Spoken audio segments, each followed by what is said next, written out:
If you've got headphones on, turn them down. Gonna be a loud noise. Oh, it's too late. Done already happened. I'll show you something. Y'all look at this. This right here, that's some sausage patties that I done already. I done already squoze them up by hand.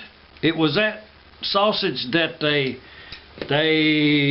grinded up there at the market, get it in a big package, come home, make your patties, and I done fried them up right there. I'm gonna set them aside over yonder because we gonna need some biscuits to go with these sausages right here.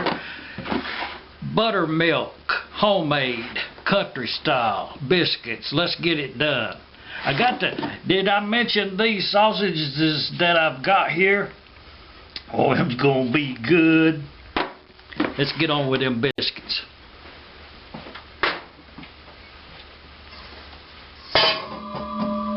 I'll tell you something as we go. You know, if you really want to, if you just must, if it's necessary, a debate will go on for ages, as long as mankind. As what does 2 cups of flour mean? Does it mean packed down tightly, skivved off level on the top? Or does it mean to pour it in there lightly and just leave it as is? 2 cups is 2 cups, you know what I mean? If you must, use a measuring cup. But you know me, I ain't much on them measuring cups. So if you really want to make a real good biscuit, you know, plant you one of, I tell you what, don't plant nothing in it, but one of them fish, them fighting beta fish. Oh, let's get on with this. 2 cups of flour we're gonna need. Okay, now that right there, that's about that much, and that's about that much. 2 cups is what we're going for. It'll be a little more. I think I want a little bit more than that. But that right there, that's about right. That's a little more than 2 cups, but that's exact. And because right here's right here. If you wanted to measure it, do it this way, and you might not have a good biscuit. This way, you would definitely have a good biscuit. And that there, I'm gonna make buttermilk cornbread, so I'm gonna put some of that baking soda in there. See that baking soda right there? I'm gonna put,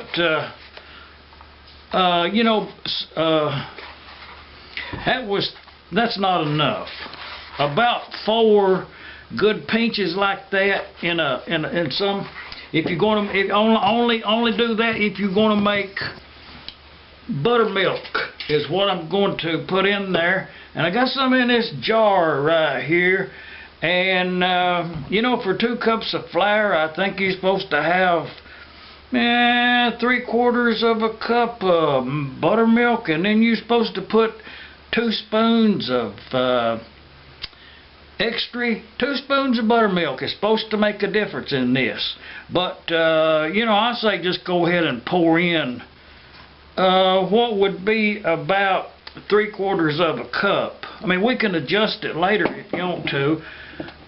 Good buttermilk, that's good stuff right there. And then some of that vegetable oil, about 1/4 of a cup. And I got some in that jar there, vegetable oil, and about 1/4 of a cup. More or less.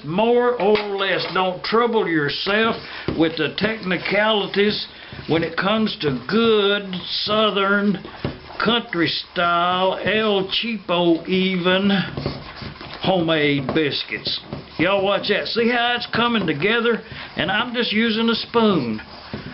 Oh, that's gonna be good. I believe I got it just right. And if not, put you some more milk in there. That's not enough. So I am going to put a little more in there. Not too much, because right there at the end, a little bit goes a long way. But that's not enough right there even. I'm just showing you this. I probably would have feel confident if I wasn't trying to show it to you. I would have poured enough in there the first time. And it was pretty close. I didn't add much to it. And now, okay, now let me tell you something. Write this down. When you making biscuits, immediately when it goes together, when you've got enough of liquid and enough dry ingredients till it goes together, that's when you want to quit. If you want it any faster than that, I'm not going to say buy them canned biscuits, you know, them Whopper Tops. I'm not going to say to buy them at all. And that's all you need to do to that. Nothing more. Oh, I'm going to tell you about this right here too. Let's use some of this flour right here. This is how easy it is to make a good biscuit. A good biscuit I'm talking about. Get this out on here, every bit of it. Don't leave none in there. And just get everything out there. Don't leave none in there. It went together pretty good. That might be enough. Oh, how fluffy those are going to be. How fluffy they're going to be. It's a very, did I mention that was actually it's Martha White. I'm going to put a little flour on top of it right there. Self-rising flour. That's all it is. And I would like to turn it over a couple times. Oh, this is going to be a good biscuit right here. Okay, now I'm going to show you something. You know, a lot of my videos, I put it in a soul food class. Y'all see that? And them little crumblies right there that I just raked off of my fingers right there, you want them on there. Don't neglect to put them little slivers of dough. Just put them everywhere, and then when you bake it, it'll be like little crispies on there. But what I'm going for is, this is the pan that I'm going to bake them biscuits on. Okay, let's go on a little side trip. I'll tell you something. Them biscuits won't go to no harm sitting there like that. I got the oven preheating at 425. Should be 450, but my oven's a little hot. But I'm going to tell you about this pan right here. I've owned this pan for nearly all of my adult life. It's made out of aluminum. It does have a brand on it here. It's a West Bend, made in the United States, made in the USA. But you see how it's aluminum. It hardly weighs nothing. And you see how that it's got this baked on black finish. Okay, that's equivalent to the coating on a cast iron skillet. It's non-stick at this point, and you can, if you can observe, whatever how you're looking at it right there, you know, on a straight plane from here to here, here to here to here. At one time, that was perfectly flat when it came home from the store. Okay, through the years, do you see the upper, the pressed out? Oh, you're going to get some good stuff on this cooking video. But you see their lines, radial going this way, pressed outwards. Okay, what happened, and if you look at it on this side right here, the lines radial are going downward, and they're a knife shape, and over here it's a rounding shape, indicating that I have used this pan so many times. I have cut so many pizzas on this pan right here, and biscuits and every other thing that you can imagine. I've cut on this pan with this pizza thing right here, and it's a wheel, and it was sharp at one time. Now it ain't sharp at all. So when you go across through there, you make an indent in that, and that goes over here, because when you bring this thing out of the oven, being in there for 450 degrees, you know, for 18 minutes, it's really hot and soft. So it's really easy to press down on it. Okay, all of that time that I have used this, it's in perfect condition now. It's took me all of these years to get this pan where it should be. But I'm looking at it crossways yonder, and from where it was at originally, new, flat level, it is bowed out. I have expanded that metal enough to where when I look across yonder, it has dished it out a little more than a half of an inch. You know, but it's perfectly good to bake a biscuit on now. Okay, see, and all I do, I put some flour on there like that, and then it just dust it off. Okay, and a biscuit won't stick to that now. And the reason I did that, reason I brought that to your attention is I'm going to bake them biscuits here, and I want to bake a full pan, so I want to end up with enough dough here to fit that pan. If I roll it out any more, it'll be too big, it'll hang over, and if I make it too small, then it won't be enough. So, and I mean, if you just have to have a round biscuit, then get something and poke down through yonder and get you a round biscuit. If not, I'll show you something. Take that cutter right there. I mean, a pocket knife will do it. You don't have to have this newfangled cutter right here. But I've got it, so.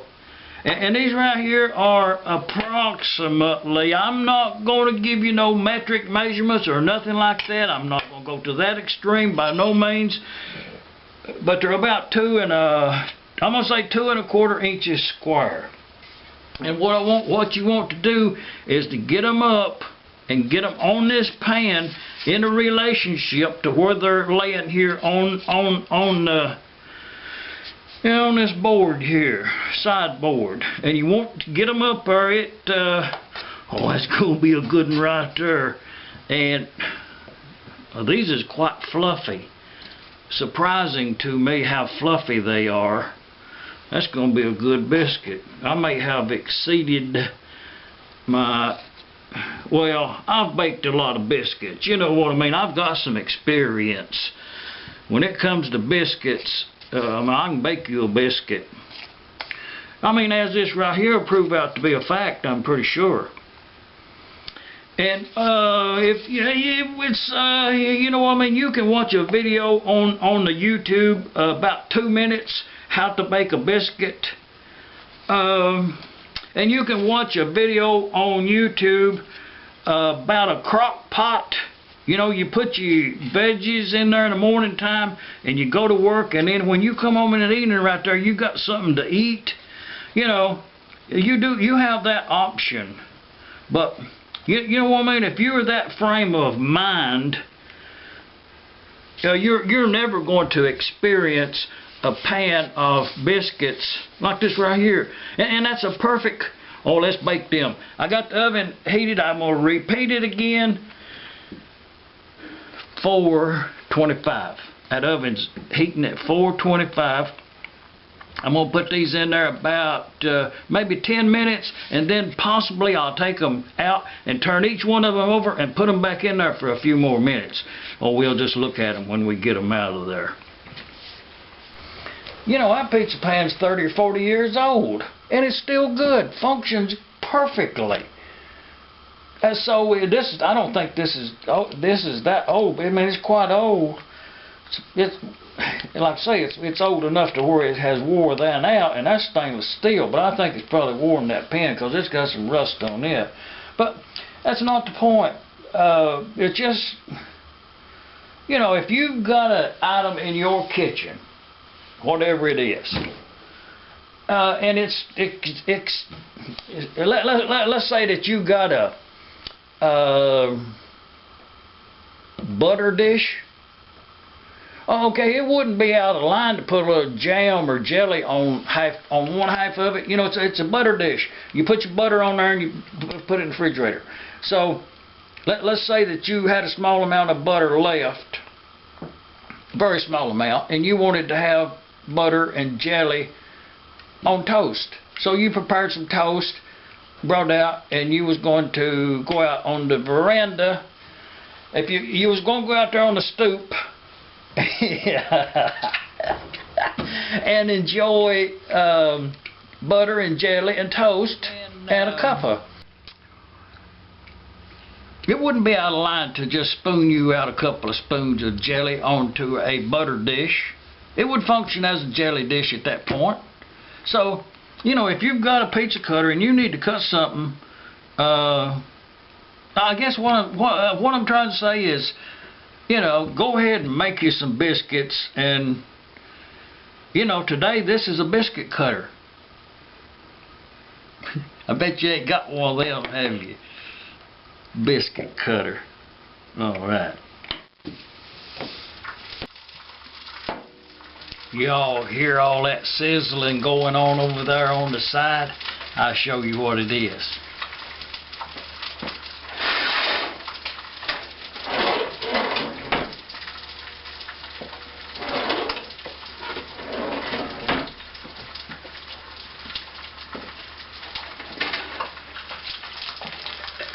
That's them sausages frying in that there cast iron skillet. I'm going to show you what I did. And when I fried them, I made them quite thick.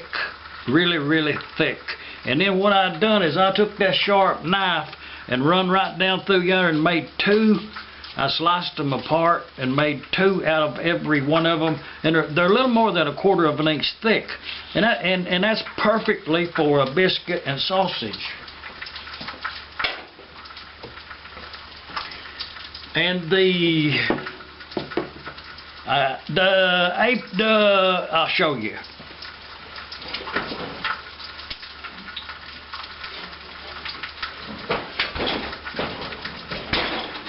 This is the reason for it. Homemade buttermilk biscuits. Yeah, it looks pretty good.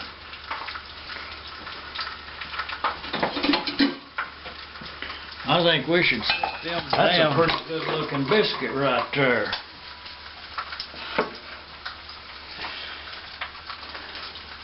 Hey, you know, Martha Stewart or Rachel Ray, y'all take notice of this. Even that, there's a program on the television, they call it The Chew. Take notice, these are really hot. Take notice of these. When you open that up, oh, it's gonna be good. Oh, it's gonna be good. And when you put that soda in there, it actually kind of yellows the inside of the bread. Just be on the know about that. If you go a little bit much on them sausages, is sound good. Okay, right here's going to be one. Let's oh, they're hot.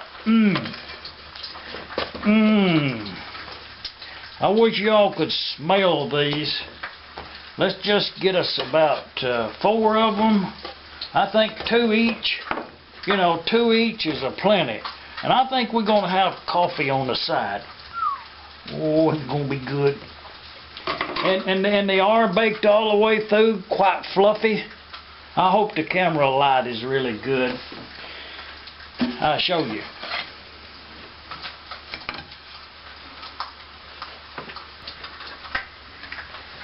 With these sausages, for sure, seek adult help if you're going to be dealing with these sausages. Very careful. To the point that I'm not going to let go of that, but I did want to show you I'll show you. You put one of them sausages on there like that. Put that top back up there. You don't need no mustard on that. That biscuit right there, it's good enough on its own. And you want to pick the size that complements the bread. Now that's a sausage and a biscuit right there. You know what I mean? You can go down there you can go down there and get you one at the corner, but that's gonna be good. And that one right over there, and we got a sausage patty exactly. Oh yeah, perfect.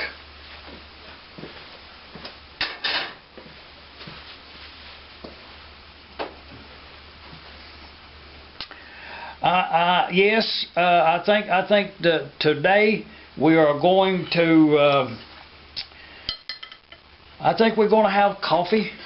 I think coffee is going to be the drink for today, and you know, I'm going to Well, before I get to that, let's, you know, I would be amiss if I did not,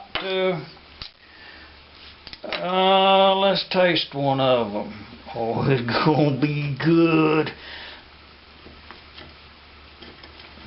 They're hot. That's the problem. You can't bite it because it's too hot. But you want to get you some bread. And I'm gonna try that bread. I'm going to try that bread. Oh, it's gonna be good. And that was good looking sausage too. But it's hot. It's extremely hot. I'm going to try that bread first. Small piece.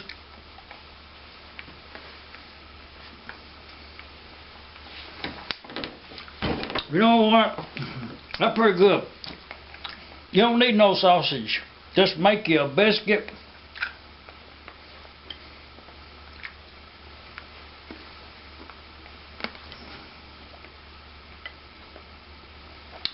Sausage and biscuit.